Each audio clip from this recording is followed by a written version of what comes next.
Price ceiling. A price ceiling legally limits the amount that can be charged for a product. The ceiling does not affect market outcomes if it is set above the equilibrium price that would be charged in the absence of the price control.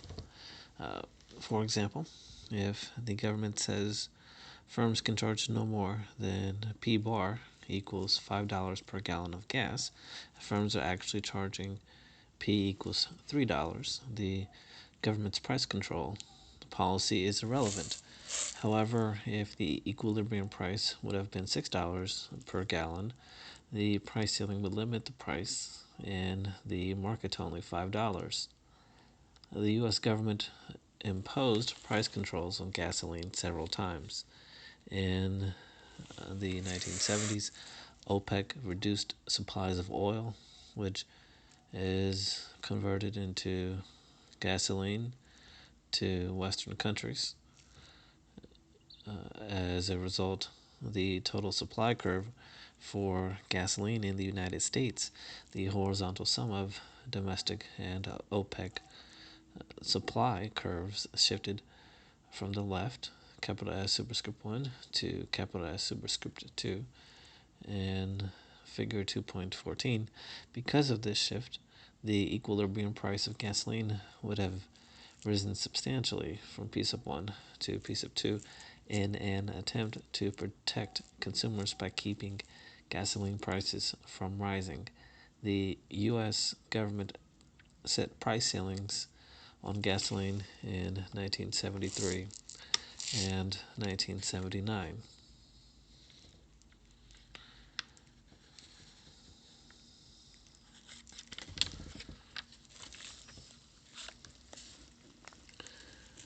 Figure 2.14, the effects of a gasoline price ceiling.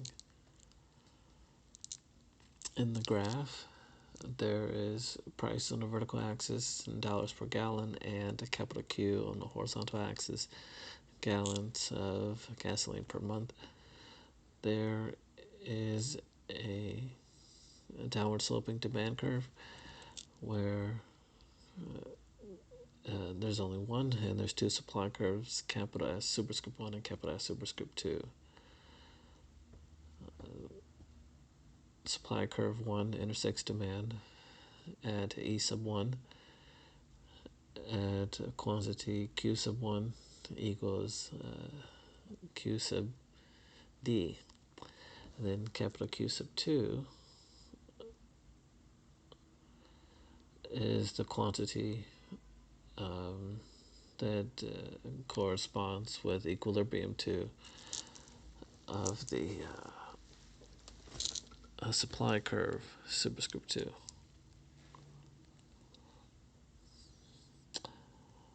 The caption reads, supply shifts from capital S superscript 1 to capital S superscript 2 under the government's price control program. Gasoline stations may not charge a price above the price ceiling P bar equals P sub 1 at that price. Producers are willing to supply only capital Q sub S, which is less than the amount of capital Q sub 1 equals capital Q sub D that the consumers want to buy. The result is excess demand or a shortage of capital Q sub D minus capital Q sub S. The government told the gas stations that they could charge no more than P bar equals P sub 1. Figure 2.14 shows the price ceiling as a solid horizontal line extending from the price axis at P bar. The price control is binding because P sub 2 is greater than P bar. The observed price is the price ceiling at P bar. Consumers want to buy Q sub D equals Q sub 1 gallons of gasoline, which is the equilibrium quantity they bought before OPEC acted.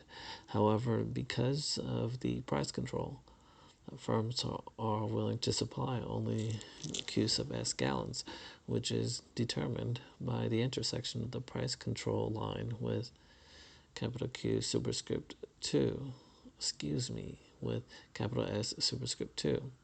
As a result of the binding price control, there is excess demand of capital Q sub D minus capital Q sub S. Were it not for the price controls, market forces would drive up the market price to P sub 2, where the excess demand would be eliminated. The government's price ceiling prevents this adjustment from occurring, which causes a shortage or persistent excess demand.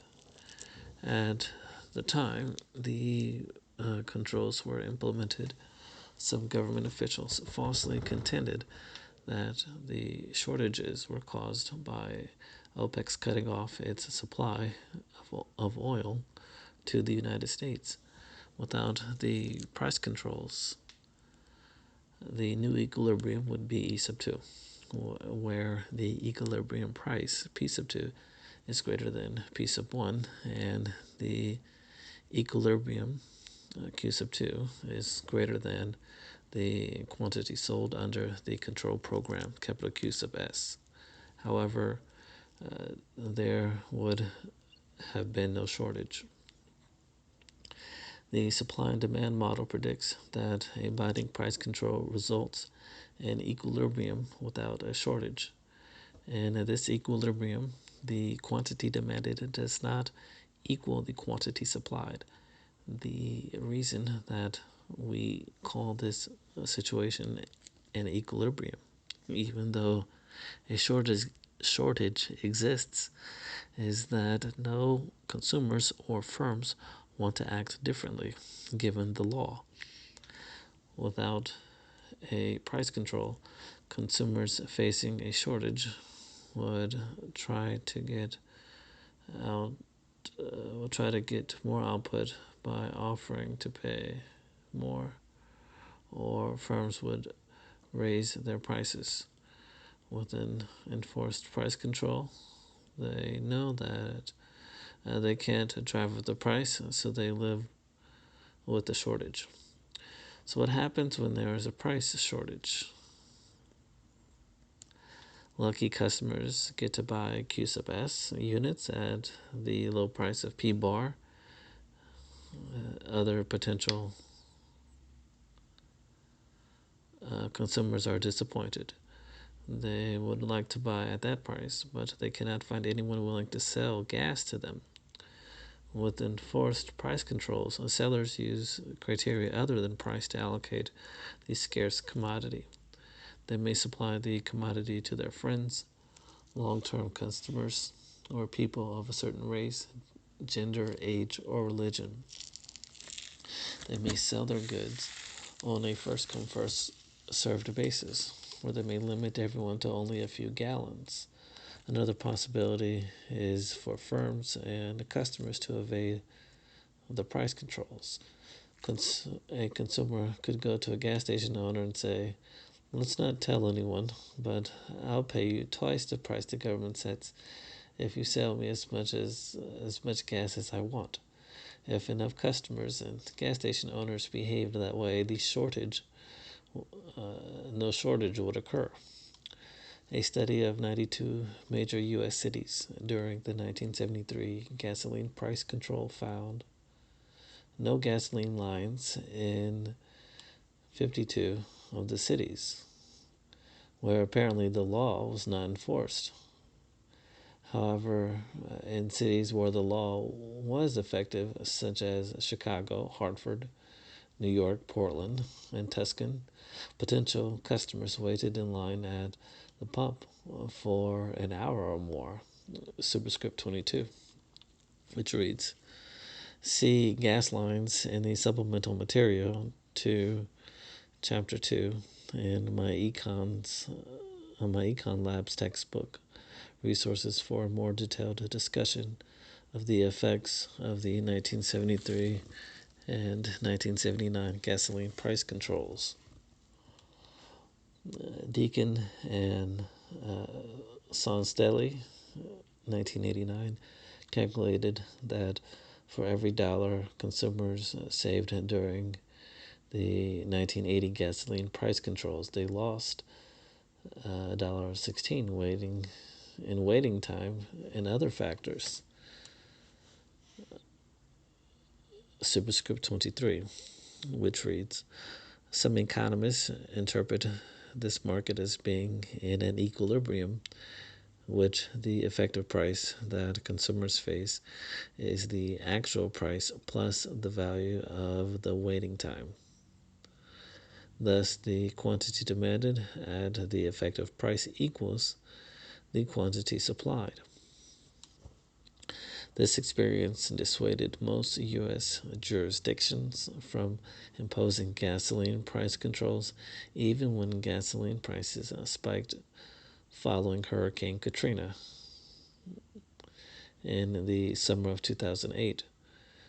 The one exception was Hawaii, which imposed price controls on the wholesale price of gasoline starting in September 2005, but suspended the controls indefinitely in early 2006 due to the public's unhappiness with the law.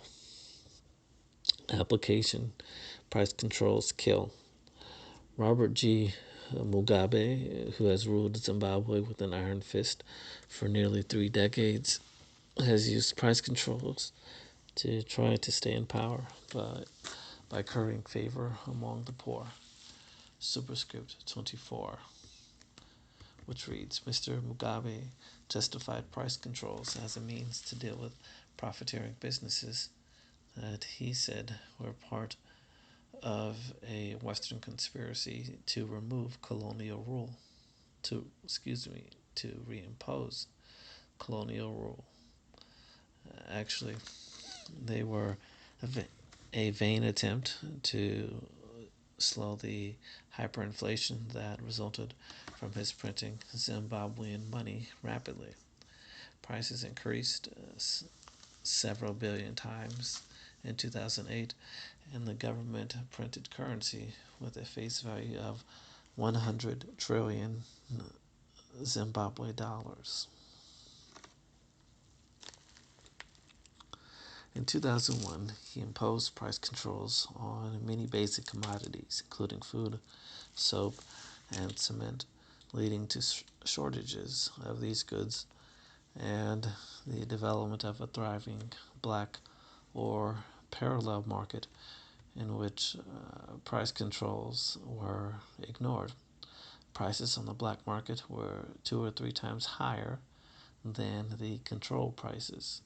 He imposed more extreme controls in 2007. A government edict cut the prices of 26 essential items by up to 70%, and a subsequent edict imposed price controls on a much wider range of goods.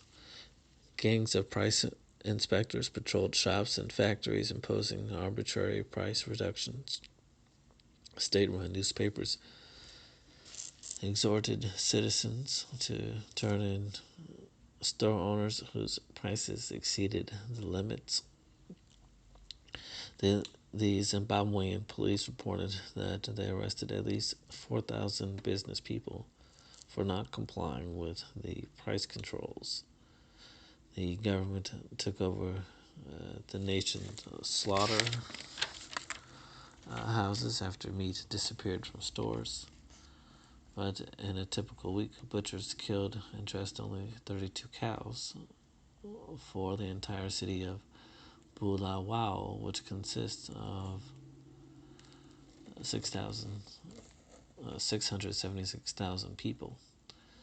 Ordinary citizens initially greeted the price cuts with euphoria because they had been unable to buy even basic necessities because of hyperinflation and past price controls. Yet most ordinary citizens were unable to obtain Much food, because of the cut rate merchandise, was snapped up by the police, soldiers, and members of Mugabe's governing party, who were tipped off prior to the price inspectors' rounds. Manufacturing slowed to a crawl because firms could not buy raw materials and because the prices firms received were less than their cost of production. Businesses laid off workers or reduced their hours, impoverishing the 15% or 20% of 20% of adult Zimbabweans who still had jobs. The 2007 price controls on manufacturing crippled the sector, forcing manufacturers to sell goods at roughly half of what it cost to produce them. By mid-2008, the output by Zimbabwe's manufacturing sector had fallen 27% compared to the previous year. As a consequence, Zimbabweans died from starvation, although we have no exact figures. According to the World Food Program, over 5 million Zimbabweans faced starvation in 2008. Aid shipped into the country from international relief agencies and the 2 million Zimbabweans who have fled abroad have helped keep some people alive. In 2008, the World Food Program made an urgent appeal for $140 million in donations to feed Zimbabweans, stating that drought and political upheaval would soon exhaust the organization's stockpiles. Thankfully, the price controls were lifted in 2009.